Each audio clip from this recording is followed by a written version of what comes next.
બાબા સાહેબ આંબેડકરની પ્રતિમાને ખંડિત કરવાનો પ્રયાસ। અમદાવાદના ખોખરા વિસ્તારમાં બાબા સાહેબ આંબેડકરની પ્રતિમા ખંડિત કરી વાતાવરણ ડહોળવાનો પ્રયાસ। કેન્દ્રીય ગૃહમંત્રી અમિત શાહ દ્વારા સંસદમાં થોડા દિવસ અગાઉ ડૉક્ટર બાબા સાહેબ આંબેડકરને લઈને આપેલા નિવેદનને લઈને ઠેર ઠેર વિરોધ ચાલી રહ્યો છે। ત્યારે અમદાવાદના ખોખરા વિસ્તારમાં આવેલી જયંતિ વકીલની ચાલી બહાર ડૉક્ટર બાબા સાહેબની પ્રતિમાને ખંડિત કરી નુકસાન પહોંચાડવાનો પ્રયાસ કરવામાં આવ્યો છે। કેટલાક બાબા સાહેબ આંબેડકરની પ્રતિમાનું નાક તોડી નાખવામાં આવતા લોકોમાં રોષ જોવા મળી રહ્યો છે। ઘટનાની જાણ થતાં પોલીસની ટીમ પણ ઘટના સ્થળે પહોંચી હતી।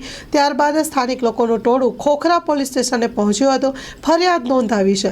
પોલીસે હાલ અજાણ્યા શખ્સો વિરુદ્ધ ફરિયાદ નોંધી વધુ તપાસ હાથ ધરી છે। Story report by Vikramsinh Jhala.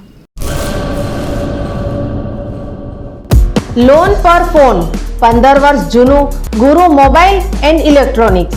દરેક કંપનીના જૂના અને નવા મોબાઈલ લોન ઉપર મળશે અને ઇલેક્ટ્રોનિક્સ આઇટમો ફ્રીજ, ટીવી, વોશિંગ મશીન।